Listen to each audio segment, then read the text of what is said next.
नमस्कार, news point लेकर हाजिर हूं मैं राजीव। दोस्तों, ईरान पर अमेरिका और इजराइल का छेड़ा हुआ युद्ध अब बेहद खतरनाक मोड़ पर जा पहुंचा है। एक तरफ ईरान के बड़े नेताओं और सैन्य अधिकारियों की हत्या अमेरिका कर रहा है, ईरान के ऊर्जा ठिकानों पर मिसाइलें गिरा रहा है, तो दूसरी तरफ ईरान की जवाबी कार्रवाइयों में अब अमेरिका की सुपर पावर कहलाने की पोल खुल गई है। जी हां, F-15 से लेकर F यानी फाइटर जेट 35 जैसे अत्याधुनिक फाइटर जेट्स के बारे में ट्रंप को गुमान था कि इनके रहते कोई अमेरिका का बाल भी बांका नहीं कर सकता है, लेकिन ईरान ने अमेरिका के इस घमंड को ही चकनाचूर कर दिया है। एक तरफ F-15 विमान को मार गिराने का दावा ईरानी सेना ने किया, तो वहीं गुरुवार को यानी कल ईरान ने जवाबी कार्रवाई में F-35 स्टील्थ फाइटर जेट को निशाना बनाया है। यह तस्वीर देखिए, ये F-35 इसको निशाना कैसे बनाया गया, ये तस्वीरें देखिए। इस तस्वीर में साफ साफ इस तस्वीर को जारी किया है ईरान ने, क्योंकि F-35 पर हमले के बाद जेट को मजबूरन इमरजेंसी लैंडिंग करानी पड़ी है। CNN की रिपोर्ट के मुताबिक यह घटना तब हुई जब 5वीं पीढ़ी का यह घातक माना जाने वाला फाइटर जेट ईरान के ऊपर कॉम्बैट मिशन पर उड़ान भर रहा था। अमेरिकी सेंट्रल कमांड के प्रवक्ता कैप्टन टिम हॉकिंस ने बताया है कि ईरानी फायर के बाद विमान को मिडिल ईस्ट में अमेरिकी एयरबेस पर आपात लैंडिंग करनी पड़ी। यह अमेरिका बता रहा है। खास बात यह है कि अमेरिका को, यह देखिए, ईरानी फायर के बाद विमान को मिडिल ईस्ट में अमेरिकी एयरबेस पर आपात लैंडिंग करनी पड़ी। यह बात कैप्टन टिम हॉकिंस कह रहे हैं, अमेरिकी सेंट्रल कमांड के प्रवक्ता हैं, इन्होंने अपनी बात कही है। बहुत इंपॉर्टेंट बात यहां हो जाती है, क्योंकि यह पुष्टि है। ये किसी सवाल पर, किसी जवाब पर या किसी बात पर यह मुहर लगाना है। खास बात यह है कि अमेरिका को यह बात तब स्वीकार करनी पड़ी जब गुरुवार को ही रक्षा सचिव पीट हेग्सेथ ने कहा था कि अमेरिका निर्णायक जीत हासिल कर रहा है और ईरान का एयर डिफेंस सिस्टम पूरी तरह से ध्वस्त हो गया है। यह कहा जा रहा है। इस अमेरिकी दावे की अब धज्जियां ईरान ने उड़ा दी हैं, वो आपने देख लिया।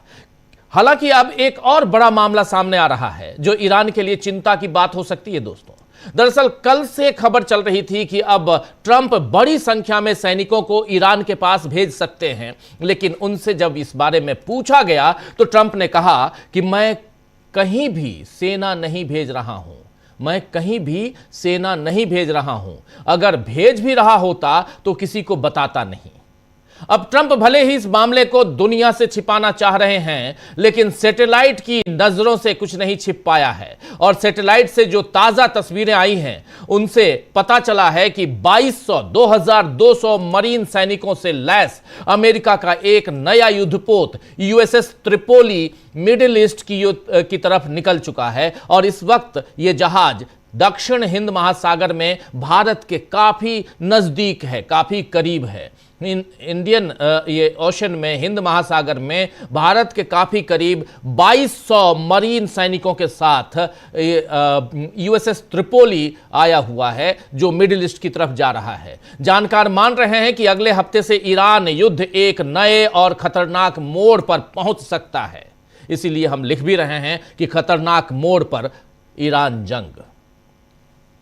हालांकि ईरान ने तो पहले ही ट्रंप को चुनौती दी है कि आप अपने सैनिक भेजिए, हम इंतजार कर रहे हैं, क्योंकि अमेरिका अब तक हवाई हमलों से काम चला रहा था। लेकिन अब 2200 सैनिकों को भेजने की खबर है, तो ईरान इस पर किस तरह से जवाबी कार्रवाई करता है, यह देखना होगा। वैसे ट्रंप के इस सीक्रेट मिशन के 2 लक्ष्य दिखाई दे रहे हैं, 2 टारगेट दिखाई दे रहे हैं। एक तो स्ट्रेट ऑफ हॉर्मुज को फिर से खोलना, क्योंकि ईरान ने इस रास्ते को लगभग ठप कर दिया है, जिससे पूरी दुनिया में तेल की कीमतें आसमान छू रही हैं। कुछ देशों को इससे राहत जरूर है, लेकिन पश्चिमी देशों के जहाजों पर हमले की धमकी भी दे रखी है ईरान ने। ऊपर से वो अब यहां से गुजरने वालों की से मनमाना टैक्स भी वसूल रहा है। एक टैंकर ऑपरेटर ने तो यहां तक दावा किया है कि उसे सुरक्षित निकलने के लिए करीब $20 लाख देने पड़े। ये हॉर्मुज स्ट्रेट है, आप देख रहे हैं इन तस्वीरों में, स्ट्रेट ऑफ हॉर्मुज, और ऊपर ईरान, नीचे इधर वाला जो पार्ट है वो सऊदी अरब है, फारस की खाड़ी आप देख रहे हैं, ओमान देख रहे हैं, अरब सागर देख रहे हैं, ओमान की खाड़ी देख रहे हैं जैसे, और इन दोनों के बीच ओमान की खाड़ी, ये आप देखिए एक दूसरी तस्वीर जो इधर बाएं साइड में आपको दिखाई देगी, जो तस्वीर दिख रही है जहां पहाड़ हैं, ये पार्ट पूरा का पूरा जो लेफ्ट साइड का पार्ट है ये ईरान है, और राइट साइड का पार्ट जो है वो ओमान और यूएई है ये, और उससे और उधर जाएंगे किनारे राइट साइड में जाएंगे तो सऊदी अरब आपको देखने को मिलेगा। तो ये तस्वीरें आप तक पहुंचा रहे हैं हम, $20 लाख देकर यहां से पार कर रहे हैं, यह दावा किसी ने किया है। ट्रंप इन मरीन सैनिकों का इस्तेमाल जो लेके आ रहे हैं 2200, इस्तेमाल ईरान के छोटे द्वीपों पर कब्जा करने के लिए कर सकते हैं, ऐसा अनुमान भी लगाया जा रहा है, ताकि वहां से कमर्शियल जहाजों की सुरक्षा की जा सके।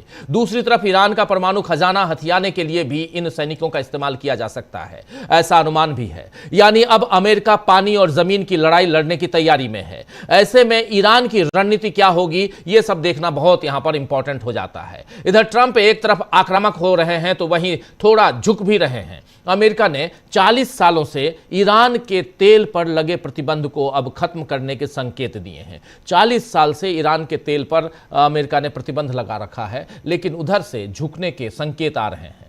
दरअसल अमेरिका के वित्त सचिव स्कॉट बेसेंट का कहना है कि करीब $140 मिलियन का कच्चा ईरानी तेल इस वक्त समंदर में खड़े जहाजों में पड़ा है, और इस पर प्रतिबंध हटा लेने से अनुमान है कि थोड़े दिन ये सप्लाई लाइन को बाधित नहीं करेगा। यानी जो सप्लाई लाइन बाधित है, जिससे दिक्कत हो रही है पूरी दुनिया में, वो बेहतर होगा कि इससे हम अपना जो पहले से प्रतिबंध लगा हुआ है उसको हटा लिया जाए। मतलब ईरान पर हमले के साथ साथ सौदेबाजी की कोशिश भी चल रही है, जो साबित करती है कि अमेरिका को भी अपनी जीत का पूरा यकीन नहीं है। ईरान जैसे देश से अमेरिका को इतना बड़ा झटका मिलेगा, इसकी उम्मीद ट्रंप ने तो नहीं की होगी। वैसे एक झटका श्रीलंका ने भी अमेरिका को दिया है। जी हां, छोटा सा देश अपने नीचे, श्रीलंका बहुत अच्छी तरह से आप जानते हैं, श्रीलंका ने एक झटका दे दिया है अमेरिका को। ईरान पर हमले से 2 दिन पहले अमेरिका ने श्रीलंका के हवाई अड्डे को इस्तेमाल करने की अनुमति श्रीलंका से मांगी थी, लेकिन श्रीलंका ने साफ साफ इनकार कर दिया था।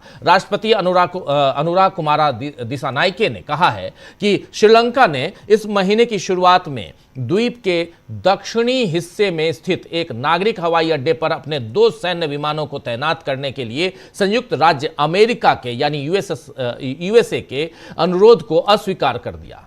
राष्ट्रपति के अनुसार वाशिंगटन ने जिबूती स्थित एक अड्डे से 2 मिसाइल युद्ध विमानों को मट्टाला अंतर्राष्ट्रीय हवाई अड्डे पर स्थानांतरित ट्रांसफर करने की मांग की थी। 26 फरवरी को प्रस्तुत इस अनुरोध को कोलंबो की तटस्थता बनाए रखने और उसके क्षेत्र को किसी भी संघर्ष में किसी भी पक्ष का समर्थन या उसे कमजोर करने वाले तरीके से इस्तेमाल करने से रोकने के लिए अस्वीकार कर दिया गया। देख लिया आपने। तो श्रीलंका के नेतृत्व ने, वहां की लीडरशिप ने दिखा दिया कि रीढ़ की हड्डी वाले नेता कैसे होते हैं। जी हां, श्रीलंका ने बता दिया कि रीढ़ की हड्डी वाले नेता कैसे होते हैं, जो किसी के आगे अपना डर या स्वार्थ दिखाते हुए झुकते नहीं हैं। बहरहाल अब ईरान पर जंग के 21 दिन हो गए हैं। जी हां, आज 20 तारीख, 21 दिन हो गए और जंग के ज्यादा घातक होने की आशंका है। और इस बीच हमारे देश में, भारत में जिस तरह एलपीजी सिलेंडर के लिए लाइनें लग रही हैं, उसमें बेरोजगारी का नया संकट खड़ा हो गया है। आज ही सूरत से कई परिवारों के वापस गांव लौटने की तस्वीरें आई हैं, जो बेरोजगार हो चुके हैं। सूरत, आप जानते हैं, गुजरात, क्योंकि छोटे कारखाने बंद हो रहे हैं। इस बीच पेट्रोल की कीमत ₹2 से ₹2.30 बढ़ा दी गई और डीजल ₹22 तक महंगा कर दिया गया है, जिससे महंगाई, लेकिन ये महंगाई जो है आपके हमारी जेब से नहीं जाएगी, ये इंटरनल महंगाई, बाद में हम समझाएंगे उसको, और जिससे महंगाई और बढ़ने की आशंका है। हमारे जेब पे दूसरे ढंग से इसका असर पड़ेगा। तो क्या कुछ तबाही लाएगी ये जंग, आज इसी पर चर्चा हम करेंगे। कैसे ये जंग खतरनाक मोड़ पर पहुंच गई है, आज इस पर चर्चा करेंगे। कल ईद है हिंदुस्तान में, और लेकिन ईद से पहले आज अलविदा जुमे के दिन, जी हां, अलविदा जुमा, आज अलविदा जुमे के दिन नमाज के बाद अल्लाह की ताकत के बारे में आज बताया फारूक अब्दुल्ला ने, पूर्व मुख्यमंत्री, केंद्रीय मंत्री, फारूक अब्दुल्ला, उनके ऊपर अभी गोली चलाने की कोशिश हुई थी, बाल बाल बच गए थे। उनकी बाइट से शुरुआत करना चाहता हूं आज इस कार्यक्रम की, जरा सुनिए। दुआ कबूल। आखिरी पड़ाव पे आज आखिरी जुमा थी। मुल्क की इंसानियत के लिए किस तरह दुआई जो आज across the world conflict specially जो ईरान में चल रहा है, अल्लाह करे हमारे मुल्क पे भी कि काफी ये जंग खत्म हो, अमन आए और लोग आराम से रह सके। अल्लाह करे इन लोगों की दुआएं जो हैं आलम इस्लाम के साथ आज हैं कि अल्लाह इस मुसीबत से उनको निकाले और हम लोग अल्लाह की तरफ रुजू हों और उससे कहें कि हमारे गुनाहों को अफू करें। डॉक्टर साहब, हमारे मुल्क पर माशी हालात कुछ असर पड़ बहुत असर पड़ेगा, बहुत सख्त असर पड़ेगा। न सिर्फ हमारे मुल्क पे, दुनिया पे इसका असर पड़ेगा और इसीलिए जल्द से जल्द ये जंग बंद होनी चाहिए। डॉक्टर साहब, जब भी कभी तो जल्द से जल्द ये जंग बंद होनी चाहिए हमारे देश में, इधर कहा जा रहा है, लेकिन देश और दुनिया पर किस ढंग से इस जंग का असर पड़ रहा है वो सब आप सब जान रहे हैं अच्छी तरह से। लेकिन चलेंगे उधर जंग में क्या कुछ हो रहा है, क्यों खतरनाक मोड़ पर ये पहुंच गई है जंग, इस पर हम चर्चा करते हैं। और